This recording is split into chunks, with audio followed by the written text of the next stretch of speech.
तो सभी शिक्षक साथी को यह बात पता होगा कि आपके विद्यालय में 18 सितंबर से अर्धवार्षिक मूल्यांकन परीक्षा होने वाला है। तो इस वीडियो में करेंगे कक्षा 6 का मैथ का जो पेपर है उसका सॉल्यूशन। बिल्कुल आपको दिखाऊंगा कि किस प्रकार से आप लोग सॉल्यूशन करेंगे, उसको मिला लीजिएगा। क्लास 6 का है और आप लोग किसी भी ज़िले से जुड़े हुए हैं, किसी भी ज़िले से, तो अर्धवार्षिक मूल्यांकन जो 18 सितंबर को होने वाला है उसका सारा उत्तर मिला लीजिएगा। किस प्रकार से आपको बच्चों से भरवाना है, मतलब किस प्रकार से इसको फिलअप करेंगे एग्ज़ाम में। आइए इसको स्टार्ट करते हैं। तो यहाँ पे देख सकते हैं कि कक्षा 6 का है, यानी 6 का है मैथ का। यहाँ पर सबसे पहले छात्र का नाम, वर्ग क्रमांक, विद्यालय का नाम, प्रखंड का नाम, जिला का नाम, संकुल का नाम भरना है। यहाँ पर देख सकते हैं कि इसके लिए टाइम है 2 घंटा और कक्षा है 6 का। कुल मार्क्स है 50 नंबर का। विषय है गणित का, यानी मैथ का हम लोग करेंगे। यहाँ पर आपका पहला प्रश्न देखने को मिलेगा, देख सकते हैं। तो पहला प्रश्न है आपको 10 नंबर का यहाँ पर पूछा है, 10 नंबर का पूछा हुआ है। इसमें पहला प्रश्न है कि देख सकते हैं पहला का ये कि हर 9 एवं अंश 7 वाला भिन्न क्या होगा। तो जैसा कि ऊपर वाले को अंश बोलते हैं और नीचे वाले को हर बोलते हैं, तो यानी हमको लेना है अंश में 7 और हर में 9, यानी कि 9। इसका फाइनल उत्तर होगा 7/9। देख सकते हैं यहाँ पर लिखा गया है 7/9। दूसरा में पूछा है कि फिल इन द ब्लैंक्स है, त्रिभुज में तीनों भुजाएं बराबर होती हैं। पहला होता है समद्विबाहु, समबाहु, विषमबाहु। तो 3 त्रिभुज ऐसा होता है जिसमें 2 भुजा बराबर रहेगा तो समद्विबाहु बोलते हैं। जिसमें 2 भुजा बराबर केवल रहता है उसे समद्विबाहु। जिसमें तीनों भुजा बराबर रहता है, यहाँ पर तीनों भुजा बराबर पूछा है तो समबाहु होगा। और वैसा त्रिभुज जिसमें कोई भी भुजा बराबर ना हो उसे विषमबाहु कहते हैं। अगला सवाल पूछा है आपसे, -8 से बड़ा एक ऋण पूर्णांक क्या है। तो -8 से जितने भी संख्या रेखा पर इधर -1 हो गया, -2 हो गया, -3 हो गया, -4 हो गया, -7 तक सभी संख्याएं -8 से छोटी होंगी। तो यहाँ पे -2 भी हो सकता है, -1 भी, -3 भी, -4 भी, यानी कि -8 से पहले वाली और -1 से बाद वाली कोई भी संख्या ले सकते हैं। तो उम्मीद करते हैं आप लोग समझ रहे होंगे। यहाँ पर चौथा है बेसिक सा पूछा है 10 - 1/2 बराबर क्या होगा। तो 10 में से 1 घटाएंगे 9/2 होगा। अगर इसको घटाना चाहते हैं तो 4.5। दोनों उत्तर आपका सही हो जाएगा। यहाँ पर अगला सवाल है पाँचवा कि 8, 5, 6, 3, 4, 7, 4, 2 में 3 का स्थानीय मान। तो 3 यहाँ पे है, 3 के बाद जितना संख्या रहेगा उतना 0 बैठा देंगे। कितना संख्या है गिनिए, 1, 2, 3, 4, यानी 3 पे 4 गो 0, तो 30,000 हो जाएगा। यानी कि देख सकते हैं इसका उत्तर 30,000। उम्मीद करते हैं पहला पृष्ठ का पूरा सवाल समझ गए होंगे। आइए सेकंड नंबर पेज को देखते हैं। तो सेकंड नंबर पेज है आपका सत्य के सामने सही एवं असत्य के सामने गलत का चिन्ह लगाएंगे। टोटल 10 नंबर का है। पहला प्रश्न है कि कोई आयत है, क्या इसके चारों कोण बराबर होते हैं। तो जी हाँ, प्रत्येक आयत का कोण जो होता है चारों 90 डिग्री का होता है। तो इस प्रकार से चारों कोण इसका बराबर होता है। सभी को जोड़ेंगे तो 360 डिग्री हो जाता है। तो हम लोग से पूछा है कि बताइए आप लोग, जो आयत है क्या उसका सभी कोण आपस में बराबर होता है कि नहीं। तो देख सकते हैं सभी 90 डिग्री है, तो इस प्रकार आयत का सभी कोण आपस में बराबर होता है। तो ये आपका सही हो जाएगा। सवाल नंबर दूसरा, सबसे छोटा ऋण पूर्णांक -1 है। गलत है, क्योंकि माइनस वाला में जितना छोटा रहता है उतना बड़ा माना जाता है, प्लस वाला में जितना बड़ा रहता है उतना ही बड़ा माना जाता है। यानी 100 में पूछेगा कि 100 और 1 में कौन बड़ा है। तो अगर ये प्लस में है और यह भी प्लस में है तो 100 वाले को बड़ा माना जाएगा। अगर वहीं पूछ दे -1 और -100 में बड़ा कौन है, तो न कि -100 को मानेंगे, सबसे बड़ा -1 को। तो -1 सबसे बड़ा है, इससे छोटा -2 है, इससे छोटा -3 है, लेकिन यहाँ पे सवाल पूछा है -1 छोटा ऋण पूर्णांक है, नहीं, सबसे बड़ा ऋण पूर्णांक होता है, तो इसलिए यह गलत हो जाएगा। सवाल है तीसरा, त्रिभुज की माध्यिकाएं जिस बिंदु पे मिलती हैं उसे त्रिभुज का केंद्र कहते हैं। अब इस सवाल को जरा समझिएगा। कोई एक त्रिभुज यहाँ पे खींच लेते हैं, माध्यिका मतलब इसका नाम रख लेते हैं ABC। माध्यिका मतलब होता है कि त्रिभुज के तीनों शीर्ष से खींची गई रेखा जिस बिंदु पे मिलती है इसी को बोलते हैं हम लोग केंद्र। बिल्कुल सही है, यानी सवाल में भी पूछा है त्रिभुज की माध्यिकाएं जिस बिंदु पे मिलती है उसे त्रिभुज का केंद्र कहते हैं, तो इसी को त्रिभुज का केंद्र कहेंगे क्योंकि इसके तीनों माध्यिका बीच में वो बिंदु पे मिल रही है। तो बिल्कुल सत्य है आपका 3rd नंबर कथन। चौथे नंबर कथन है कि देखिए चौथे नंबर पूछा है CCIX का रोमन अंक क्या होगा। तो C का होता है 100, फिर C का होता है 100 और IX का होता है 9, यानी सभी को आपस में जोड़ेंगे तो कितना है 100, 100, 200 और 209। तो 209 आपका यहाँ पे देख सकते हैं कि इसके बराबर है, तो यह बिल्कुल सही जवाब है। सवाल नंबर अगला है कि किसी त्रिभुज में 3 कोण, 3 शीर्ष, 3 भुजाएं, 3 कोण होते हैं। बिल्कुल होते हैं। कोई एक त्रिभुज खींच लेते हैं PQR। तो 3 शीर्ष के मतलब कि जहाँ पर 2 भुजा मिलता है उसे शीर्ष बोलते हैं। तो इसमें शीर्ष कुल कितना है, पहला है PQR, यानी 3 शीर्ष हो गया। कोण शीर्ष के जस्ट करीब बनता है, इसी को कोण बोलते हैं। कोण की संख्या भी 3 हो गई। भुजा इसको बोलेंगे, भुजा कितना है PQ1, QR2, PR3, यानी 3 भुजा भी हो गया। तो इस प्रकार से 3 शीर्ष, 3 भुजा और 3 कोण होता है एक त्रिभुज में। तो यह भी कथन आपका सही हो गया। तो सवाल नंबर अगला की ओर देखेंगे। इसमें देखिए पूछा है कि A का बनाइए क्या होगा। तो A को मिलाए हैं हम 1/2, कैसे हुआ देखिए। टोटल जो खाना है उसको नीचे लिखेंगे। टोटल खाना कितना है 4, जितना रंगा रहता है उसको ऊपर रखते हैं। तो 1 और 2 गो रंगा गया है, तो 2/4 कटाइएगा तो 2 से कटेगा, 2 से 1 बार में, 4 2 बार में, यानी 1/2।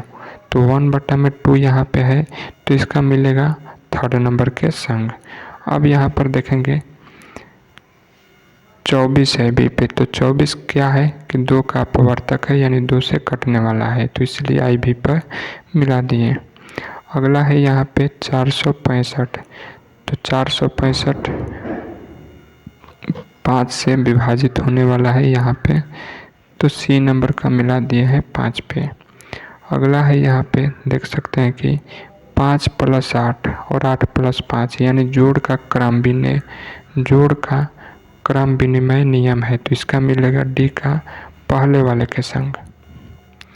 अगला पे है 10,000 के पहले कौन सी संख्या आती है।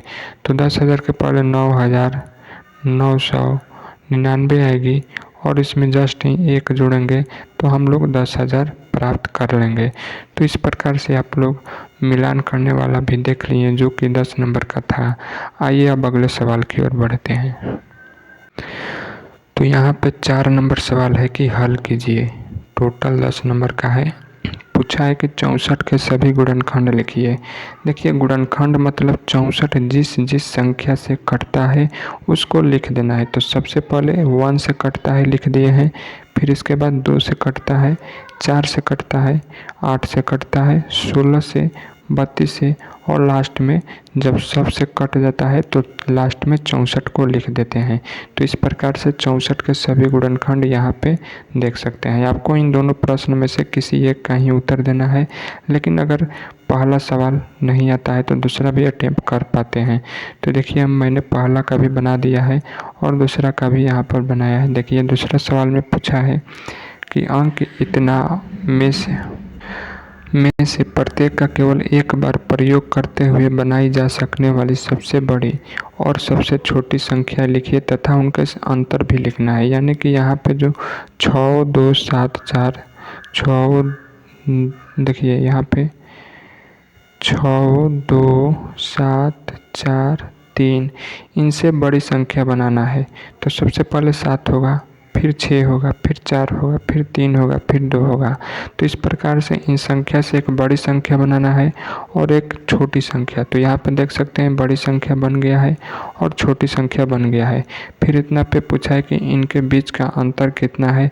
तो बड़ी संख्या तथा छोटी संख्या का अंतर यहाँ पर देख सकते हैं। बड़ी संख्या है आपका 76,432, छोटी संख्या है 23,467। दोनों का अंतर पूछा है, अंतर मतलब होता है घटाओ। दोनों को घटा दिए हैं तो 52,965 उत्तर हो गया है। अगली सवाल की ओर बढ़ेंगे। देखिए अगला नंबर सवाल है आपका, दिए गए चतुर्भुज में आसन भुजाओं के सम्मुख भुजाओं का युग्मों को लिखिए। तो देखिए कोई भी चतुर्भुज जो होता है 4 भुजा होता है, जैसा कि आप सभी को पता होगा। इसमें आप लोग को कन्फ्यूजन जरा सा भी नहीं होना है कौन आसन भुजा है और कौन सम्मुख भुजा है। आपसे पूछा भी है कि पहले आसन भुजा लिखिए फिर इसके सम्मुख भुजा।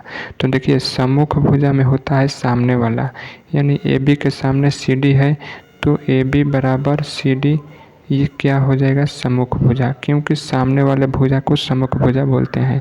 पूछेगा AC का सम्मुख भुजा, तो AC के सामने BD है तो AC तथा BD सम्मुख भुजा हो जाएगा। तो सम्मुख भुजा हम लोग पता कर लिए। अब चलते हैं आसन भुजा किसे बोलते हैं। तो कोई इसी चतुर्भुज में नाम है इसका A B C D। आसन भुजा मतलब पास वाला है। तो ए बी का अगर आसन भुजा पूछेगा आपसे तो ए बी के पास में या तो ये है नहीं तो ये है, दोनों में से कोई भी ले सकते हैं। तो ए बी का इसी को ले लेते हैं ए सी, तो ए बी का हो जाएगा आसन भुजा ए सी। अब पूछेगा सी डी का आसन भुजा, तो सी डी का या तो ये ले सकते हैं नहीं तो ये। तो ई और ले लिए हैं पहले वाले में तो इसको अब नहीं लेंगे। तो सी डी का जो आसन भुजा हो जाएगा वह हो जाएगा बी डी, यहाँ पे देख सकते हैं। तो इस प्रकार से आसन भुजा भी हम लोग को पता चल गया। तो आसन भुजा सम्मुख भुजा पता चल गया। सम्मुख भुजा मतलब सामने वाला, आसन भुजा मतलब आस पास वाले। तो आस इसके ये है, पास इसके ये है, दोनों में से कोई भी ले सकते हैं। तो चलिए सवाल नंबर अगले की ओर बढ़ते हैं।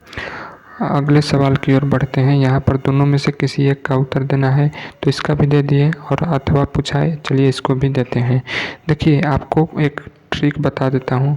जब भी दो रेखा एक दूसरे को काटती है तो इसके एक दूसरे के विपरीत कोण बराबर होता है। मतलब ये कोण बराबर होगा इस कोण के। यहाँ पर इसको बड़ा कर लेते हैं।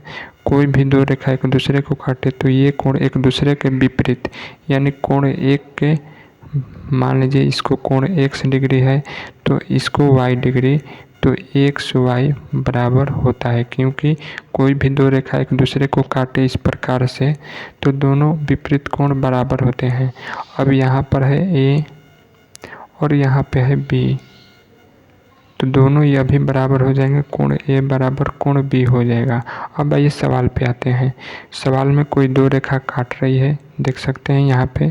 तो कोण विपरीत जो है बराबर हो जाएगा, तो 100 बराबर हो जाएगा 100 के विपरीत, मतलब सामने कौन सा है y, तो y बराबर 100 और x बराबर x के विपरीत 80, यानी x के विपरीत 80। तो x बराबर 80 डिग्री और y बराबर 100 डिग्री। चलिए सवाल नंबर अगला बढ़ते हैं। उम्मीद करते हैं यह भी समझ गए होंगे। सवाल नंबर अगला है 5 नंबर पूछा गया है। 10 नंबर का सवाल है आपका। पूछा गया कि 7/8 मीटर तार के 2 टुकड़े हो जाते हैं। इसमें से एक टुकड़ा 2/4 मीटर तथा दूसरे टुकड़े की लंबाई क्या होगी। तो माना कि दूसरा टुकड़ा की लंबाई x मीटर है।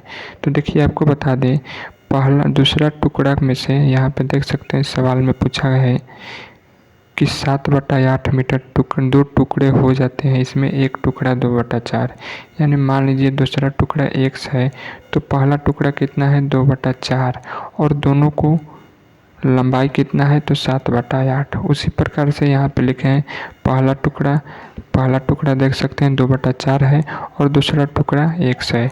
जब दोनों को आप लोग जोड़िएगा, दोनों तार के टुकड़े को, तो टोटल कितना हो जाएगा 7/8, जैसा कि प्रश्न में दिया है।